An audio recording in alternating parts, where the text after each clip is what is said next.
Subscribe Kalyani Online Classes channel for all exams. Hello friends, welcome to our YouTube channel Kalyani online classes, एक कदम शिक्षा की ओर। My self रजत कल्याणी, और आज हम पढ़ने वाले हैं साइंस का chapter number 10, light, reflection and refractions का पार्ट 2। पार्ट 1 हम अपनी पिछली वीडियो में पढ़ चुके हैं। अगर आपने अभी तक नहीं देखी है तो मैं आपको सजेस्ट करूंगा कि आई बटन पर जाके वो देख लीजिएगा। चलिए स्टार्ट करते हैं। स्टार्ट करने से पहले हमने अपनी लास्ट वीडियोस के अंदर देखा था कि स्पेरिकल मिरर के क्या क्या यूजेस होते हैं, क्या उनका नेचर होता है इमेजेस का, ठीक है ना। अब उसके बारे में ही हम बात करें कि उनका साइन कन्वेंशन क्या होता है। दैट मीन्स उनके साइन, क्या इमेज जब बनेगी तो उसका क्या साइन होगा, उसके बारे में हम जानेंगे। अगर ऑब्जेक्ट हमारा रियल है, ऑब्जेक्ट हमारा क्या है, रियल है, तो जो उसकी वैल्यू आएगी वो कैसे आएगी, निगेटिव में आएगी। कैसे आएगी, निगेटिव में, ठीक है ना। अगर हमारा ऑब्जेक्ट वर्चुअल है तो वैल्यू पॉजिटिव की होगी। अगर ऑब्जेक्ट वर्चुअल है तो वैल्यू पॉजिटिव की होगी। इमेज रियल है तो वैल्यू निगेटिव, और वर्चुअल है that means positive. Focus length of convex mirror जो होती है, कॉनकेव मिरर जो होती है, वो निगेटिव में ली जाती है। Focus length of concave mirror negative में होती है। Focus length of convex mirror वो कैसी होती है, पॉजिटिव में होती है। ये देख लीजिए इधर, दैट मीन्स ऊपर की तरफ जितनी भी चीजें होंगी वो क्या होंगी, पॉजिटिव। क्या होंगी, पॉजिटिव। अगर हमारा ऊपर कुछ भी चीज है तो वो पॉजिटिव होगी, और साइडवेज इधर की साइड है तो क्या होगी, वो भी पॉजिटिव ही होगी। वो भी क्या होगी, पॉजिटिव ही होगी। और लेफ्ट हैंड साइड की तरफ है तो वो क्या होगी, निगेटिव। और डाउनवर्ड से तो वो भी क्या होगी, निगेटिव। ठीक है, देख लीजिएगा जैसे कि यह हमारा जितनी भी चीजें हैं हम देख सकते हैं, जो भी चीज ऊपर की तरफ है वो सारी की सारी वैल्यूज क्या है उनकी, पॉजिटिव है। ये देखिए, इमेज पॉजिटिव, वो sorry object positive, object positive, ठीक है ना। Focus length of convex mirror is always a negative, concave mirror is always be a positive. चलिए आगे बढ़ते हैं नेक्स्ट स्लाइड की तरफ। मिरर फॉर्मूला, मिरर फॉर्मूला हमसे क्या कहता है, 1/u प्लस के 1/b इक्वल्स टू 1/f। ये हमारा मिरर फॉर्मूला होता है। Linear magnified m equals to h dash upon के h equals to minus v upon के u। u क्या होता है हमारा, object distance. That means mirror से हमारे ऑब्जेक्ट की दूरी कितनी है, वो तो हमारा क्या कहलाएगा, u, ठीक है ना। और मिरर से हमारी इमेज की दूरी वो क्या कहलाएगी, v। मिरर से हमारी इमेज की दूरी वो क्या कहलाएगी, v। f, स्मॉल f हमारा फोकस लेंथ दर्शाता है, स्मॉल f हमारा फोकस लेंथ, और h dash height of image, h height of object, और m हमारा मैग्नीफाइड। तो देख लीजिएगा, अगर हमें किसी ऑब्जेक्ट की दूरी बतानी है कि वो कितनी दूर बन रही है या फिर इमेज कितनी दूर फाउंड हो रही है, तो उसके लिए हमें कुछ भी दो चीजें चाहिए होंगी। या तो वो हमें इमेज की डिस्टेंस दे दे और फोकस दे दे, या फिर हमें ऑब्जेक्ट की डिस्टेंस और फोकस दे दे। तो हम क्या निकाल लेंगे, दूसरी चीज निकाल लेंगे। किस फॉर्मूले से, मिरर फॉर्मूले से, ठीक है ना। और वो हमसे पूछे कि हमारी जो इमेज होगी वो कैसी होगी, साइज में बड़ी होगी, छोटी होगी, कितनी बड़ी होगी, उसको हम कैसे निकालते हैं, ये, ठीक है। आगे बढ़ते हैं।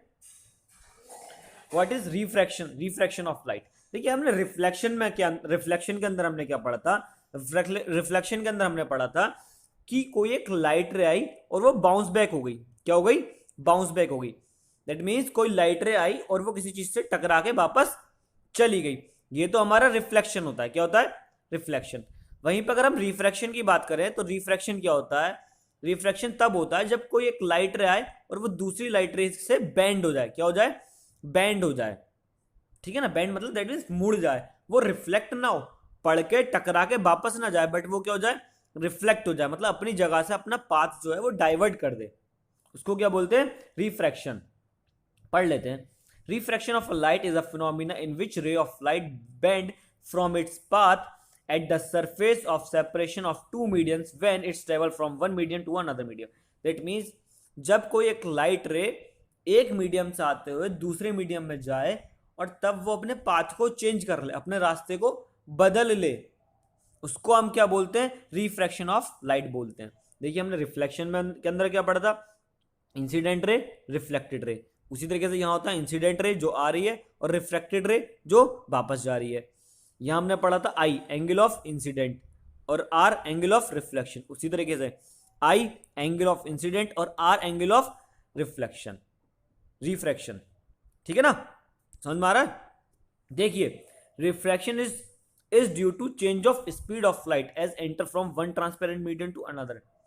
दैट मीन्स रिफ्रैक्शन तब होगा जब एक लाइट रे जो आ रही है उसकी स्पीड में कुछ चेंजेस हो जाए।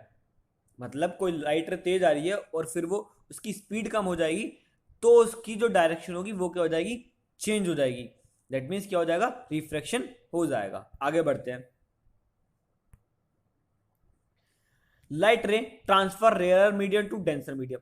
तब क्या होगा जब हमारी कोई लाइट रे रेयर मीडियम से डेंसर मीडियम में जाए। ठीक है ना, रेयर मीडियम से डेंसर मीडियम में जाए। When light ray travel to optical rare medium to optical denser medium, light ray bend towards the normal. देखिए ये हमारी लाइन जो होती है नॉर्मल होती है। ये क्या होती है, नॉर्मल। जब हमारी कोई incident ray rare say that means जो कम घनत्व वाले एरिया है उससे ज्यादा घनत्व वाले एरिया में जाएगा, दैट मीन्स डेंसर एरिया में जाएगा, तो ये हमारी लाइट रे जो कि यहाँ सीधी जानी चाहिए थी वो क्या होगी, नॉर्मल की तरफ बेंड हो जाएगी, नॉर्मल की तरफ बेंड हो जाएगी। क्लियर है? देख लीजिएगा, स्पीड ऑफ लाइट रे चेंज विद डिफरेंट मीडियम। मतलब स्पीड लाइट जो होगी, जो रे की स्पीड होती है वो हर एक मीडियम के हिसाब से क्या होती है, चेंज होती है। इस केसेस में हम क्या देखेंगे कि हमारा एंगल ऑफ इंसिडेंट जो होगा वो बड़ा होगा किससे, एंगल ऑफ रिफ्रैक्शन से। एंगल ऑफ इंसिडेंट जो होगा वो बड़ा होगा किससे, एंगल ऑफ रिफ्रैक्शन से। ठीक है ना। देखिए हम देख सकते हैं हवा में सिंपल सी चीज़ है, अगर हम देखें तो हवा जो होती है, हवा की डेंसिटी कम होती है तभी तो हम हवा में आसानी से चल पाते हैं। वहीं पे अगर मैं ग्लास दे दूं तो क्या ग्लास के हम आर पार जा सकते हैं या ग्लास के अंदर हम चल सकते हैं? नहीं, क्योंकि ग्लास के पार्टिकल्स जो होते हैं वो काफ़ी क्लोज होते हैं। दैट मीन्स वो कैसा होता है, डेंसर होता है। क्लियर है? आगे बढ़ते हैं। Light ray travel to a denser medium to a rare medium. तब क्या होगा जब हमारी लाइट रे डेंसर से रेयर में जाए। अभी हमने पढ़ा रेयर से डेंसर में आती है तो टूवर्ड्स द नॉर्मल मुड़ जाती है। यहां पे क्या होगा, उल्टा होगा। When a light ray travel to optical denser medium to optical rare medium, light bends towards नहीं आएगा यहाँ पे, अवे आएगा। क्या आएगा, अवे आएगा, ये गलत है। अवे द नॉर्मल, वो क्या होगा, नॉर्मल से दूर चली जाएगी, नॉर्मल से दूर चली जाएगी। ये देखिए ये हमारी नॉर्मल है। क्या हुआ, लाइट रे जो यहां जानी चाहिए थी उसने क्या किया, अपना पाथ क्या कर दिया, डाइवर्ट कर दिया और नॉर्मल से दूर चली गई, नॉर्मल से दूर चली गई। ठीक है ना, ठीक है। ये देखिए यहां पे हमारा ग्लास था डेंसर मीडियम, तो जब भाई लाइट की स्पीड डेंसर मीडियम में क्या होगी, कम होगी, तो जैसे ही वो बाहर की तरफ आएगी उसकी स्पीड क्या होगी, बढ़ जाएगी। जब स्पीड बढ़ेगी तो वो बाहर की तरफ चली जाएगी, दैट मीन्स नॉर्मल से दूर चली जाएगी। ठीक है ना। यहां पे क्या होगा, यहां पे होगा एंगल ऑफ आई जो होगा वो स्मॉलर देन होगा एंगल ऑफ आर से। दैट मीन्स इंसिडेंट का एंगल जो होगा वो छोटा होगा किससे, रिफ्लेक्शन से।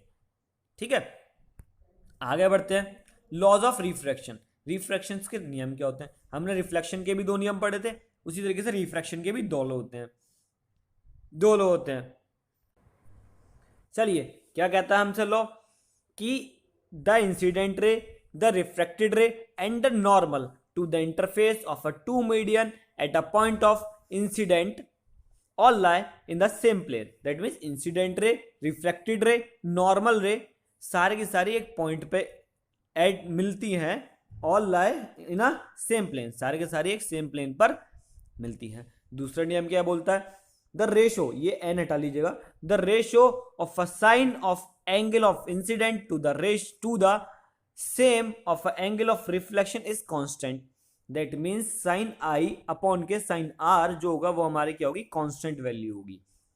क्या होगी, कांस्टेंट वैल्यू। मतलब एंगल ऑफ रिफ्लेक्शन और एंगल ऑफ वो एंगल ऑफ इंसिडेंट और एंगल ऑफ रिफ्रैक्शन की बात करें तो वो वैल्यू जो होगी हमारी क्या होगी, हमेशा कांस्टेंट होगी। ठीक है, इस नियम को हम क्या बोलते हैं, स्नेल्स लॉ ऑफ रिफ्रैक्शन बोलते हैं, स्नेल्स लॉ ऑफ रिफ्रैक्शन। इसके ऊपर न्यूमेरिकली पूछे जाते हैं तो इसको ध्यान रखिएगा। आगे बढ़ते हैं। reflecting index is the ratio of a two similar quantity, therefore it does not having a unit. कहना चाह रहा रिफ्लेक्टिंग इंडेक्स जो होता है वो हमारा किसी दो यूनिट्स का क्या होता है, रेशियो होता है, और रेशियो में जो भी चीज होती है उसकी कोई यूनिट नहीं होती है। ठीक है, देखिएगा n2/1, that means reflecting index of medium 1 with respect to medium 2। उसमें क्या होगा, speed of light of a medium 1, देखिए हम जिसकी रेस्पेक्ट में निकाल रहे हैं उसको तो ऊपर रखेंगे, ठीक है ना, उसको ऊपर रखेंगे और दूसरी वाली मीडियम बाद में रखेंगे। ठीक है, उसी तरीके से नीचे देख लीजिएगा reflecting index of medium 1 with respect to medium 2, तो मीडियम 2 हमारी कहां गई, ऊपर आ गई, और दूसरी वाली कहां गई, नीचे आ गई। ठीक है, एक नोट देख लीजिएगा कि reflecting index of medium 1 with respect to medium 2 जो होता है वो इनवर्सली प्रोपोर्शनल होता है किसके, reflecting index of medium 2 upon के मीडियम 1। ठीक है, ध्यान रखिएगा, reflecting index of a medium is more for violet light and less for a red light. That means ये वेवलेंथ के ऊपर क्या करता है, डिपेंड करता है। जिस कलर की जितनी वेवलेंथ होगी उसके हिसाब से ये क्या करेगा, डिपेंड करेगा। वॉयलेट का क्या होगा, रिफ्लेक्टिंग इंडेक्स ज्यादा होगा, वहीं पर रेड का क्या होगा, कम होगा। रेड का रिफ्लेक्टिंग इंडेक्स क्या होगा, कम होगा। आगे बढ़ते हैं, ये देखिए हमें कुछ मटेरियल्स के, कुछ मीडियम्स के क्या दे रखे हैं, हमें रिफ्लेक्टिंग इंडेक्स दे रखे। एयर का कितना होता है 1.003 जो कि क्या होता है सबसे कम होता है। फिर आइस का होता है 1.31, फिर वाटर का 1.33, एल्कोहल 1.36, केरोसिन 1.44। इसी तरीके से आप देख लीजिएगा, बहुत सारे हैं ये, सबके मीडियम्स का देख लीजिएगा कि किस किस का कितना कितना रिफ्लेक्टिंग इंडेक्स होता है। देखिए डायमंड का सबसे ज्यादा होता है, डायमंड का कितना होता है 2.42। डायमंड और एयर इन दोनों चीजों का याद रखिएगा, ये बेसिकली पूछ ही लेता है। एयर का हम अप्रॉक्स 1 ही मानते हैं, एयर का रिफ्लेक्टिंग इंडेक्स जो होता है वो अप्रॉक्स 1 होता है। आगे बढ़ते हैं, देखिएगा लेटरली डिस्प्लेसमेंट के बारे में बात कर लेते हैं हम। When a light ray passes through a glass slab it displace laterally, this displacement is called lateral displacement. That means देखिएगा जो हमारी लाइट रे थी वो इंसिडेंट लाइट रे आई, भाई इंसिडेंट लाइट रे आई, रेयर से डेंसर में गई, नॉर्मल की तरफ मुड़ी, डेंसर से रेयर की गए, अवे टू द नॉर्मल गई। जो लाइट रे हमारी यहाँ सीधी सीधी जानी चाहिए थी, ये जाना चाहिए था, वो कहाँ गई, यहाँ गई। तो इन दोनों दैट मीन्स इमरजेंट रे और हमारे इंसिडेंट रे के बीच की दूरी को हम क्या बोलते हैं, लेटरल डिस्प्लेसमेंट। क्या बोलते हैं, लेटरल डिस्प्लेसमेंट। इंसिडेंट रे और इमरजेंट रे के बीच की दूरी को क्या बोलते हैं, हम लेटरल डिस्प्लेसमेंट बोलते हैं। और यहां पे नोटिस कीजिएगा कि हमारा एंगल आई जो होगा वो एंगल ई के बराबर होगा। That means angle of incident जो होगा वो हमारा एंगल ऑफ इमरजेंट के बराबर होगा। ठीक है, चलिएगा आगे बढ़ते हैं। लेटरल डिस्प्लेसमेंट की बात करें हम तो लेटरल डिस्प्लेसमेंट के बारे में पढ़ लेते हैं। Lateral displacement directly proportional to the thickness of a glass slab. That means lateral displacement उसका उतना ही ज्यादा होगा जो ग्लास स्लैब ज्यादा मोटा होगा, जो जितना ज्यादा थिक होगा उतना ज्यादा उसका क्या होगा, लेटरल डिस्प्लेसमेंट होगा। ठीक है, lateral displacement directly proportional to the angle of incidence. That means जिसका एंगल ऑफ इंसिडेंट जितना ज्यादा होगा लेटरल डिस्प्लेसमेंट उतना ही ज्यादा होगा। दैट मीन्स अगर लाइट रे यहां से आएगी, ज्यादा आएगी, तो लेटरल डिस्प्लेसमेंट क्या होगा, ज्यादा होगा। ठीक है ना, वहीं पे अगर हमारी लाइट रे क्या हो, सीधे लाइट रे क्या हो, हमारी लाइट रे क्या हो 90 डिग्री के एंगल में पड़ेगी, 90 डिग्री एंगल में पड़ेगी तो लेटरल डिस्प्लेसमेंट 0 होगा।